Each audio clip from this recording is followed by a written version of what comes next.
Renaults and no Renaults at Kyle Army, and there's grave doubt about whether the race will count for this year's championship.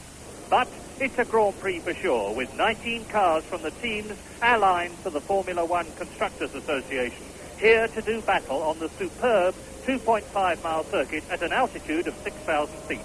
With no turbo Renaults or Ferraris to benefit from the altitude, everyone is on the same terms.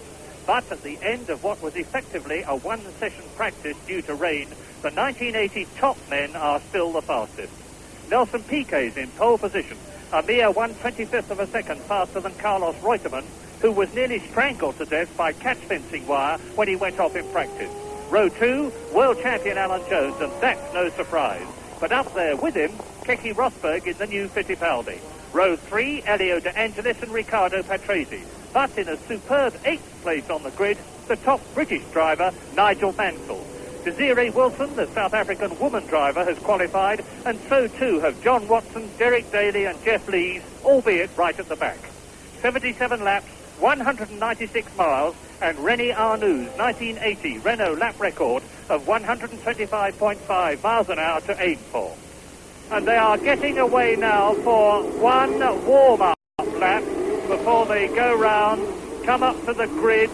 Now they're going down the longest straight in Grand Prix racing, and they approach what is now called Marlborough Corner, or those of you who know the South African Grand Prix course will think of it as Crowthorne Corner. 3 corners have been renamed. So you're looking down the long straight now, and with me, James Hunt, the man who's driven in the South African Grand Prix many times. James, what are your views about prospects and the conditions?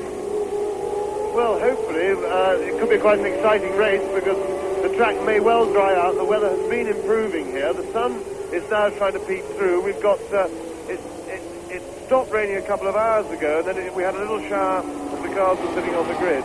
But if we get a wet dry situation, the drivers have to go and change tyres. We get a reshuffle of the order, and apart from the difficulties it presents us in keeping a track of what's going on, it usually makes for a very exciting race. Form is very much in keeping with last year. Nelson Piquet's on the pole. He was the one running probably quickest right at the end of the last season, when Brabham's improved their car a little bit for the end of the championship races. Alan Jones is right there on the second row, just behind his teammate Reutemann. So the Williamses are obviously still in race-winning form. And I think today it'll probably be a thinking driver's race. So there is one of the renamed corners, West Bank, which used to be known as Leo Cop, and they're coming into this long straight now, I'd say the longest in Grand Prix racing. Behind the 2 cars there, on the right the Brabham, and on the left the Williams of Carlos Reutemann is one of the 2 Lotuses, and incidentally, Britisher Nigel Mansell has driven a storming practice. He was at one point in 5th fastest position, finished up in 8th place on the grid on the 4th row, and the car on the right of the 2 behind the 2 lead cars is Elio De Angelis. The 2 cars on the left, you can just see Alan Jones's car, the world champion, coming into the picture, and he's lining up between Carlos Reutemann and Nelson Piquet. That's significant. So it looks as though Alan Jones is going to try for a flyer when the lights go from red to green, and then the 77 lap, 196.3 miles South African Grand Prix will be on. The lap record, which certainly won't be broken today, because quite apart from the weather conditions, we have to remember that last year's lap record was put up by René Arnoux in a turbocharged Renault. This course is 6,000 feet up, and the turbocharged cars, of which there are none here, have a distinct advantage. So the fastest lap in practice was put up by Nelson Piquet, 1 minute 12.78, which is faster than last year's official lap record, but not nearly as fast as the pole. And now they are coming up and away. And past is Piquet leading. Elio De Angelis goes up into 2nd place. Carlos Reutemann drops back into 3rd. Alan Jones trying to get through on the inside. And just look at that spray. It must be absolute murder for anybody who is behind the lead. Round Crowthorne Corner, Nelson Piquet leading.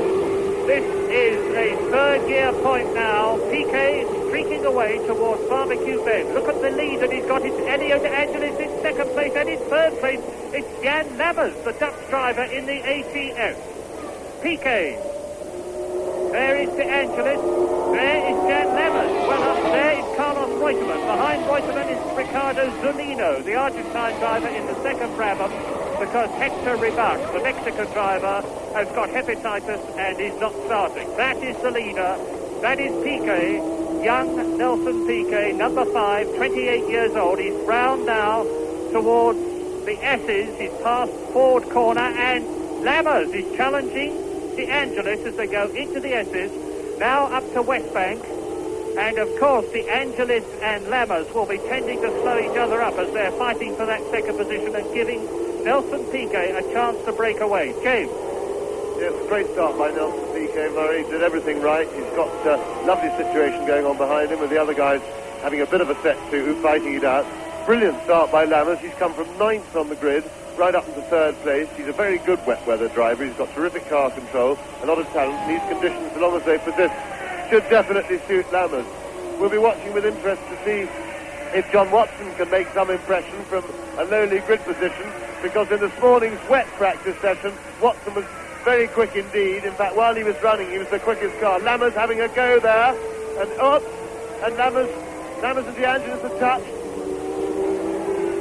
Lammers desperately fighting not to hit anything. Let's just hope he hasn't damaged his car at all. Well, he's got it going again. No, I think there's some damage to the car. It's snaking badly, I'm afraid. That's a great shame. Lammers was having a go at De Angelis. They're both hard guys, and they tangled. So, Elio De Angelis holds that second place and undoubtedly damaged skirts on Jan Lammers' car, the ATS, the man who did so well in qualifying 4th fastest for Long Beach in the same make of car last year.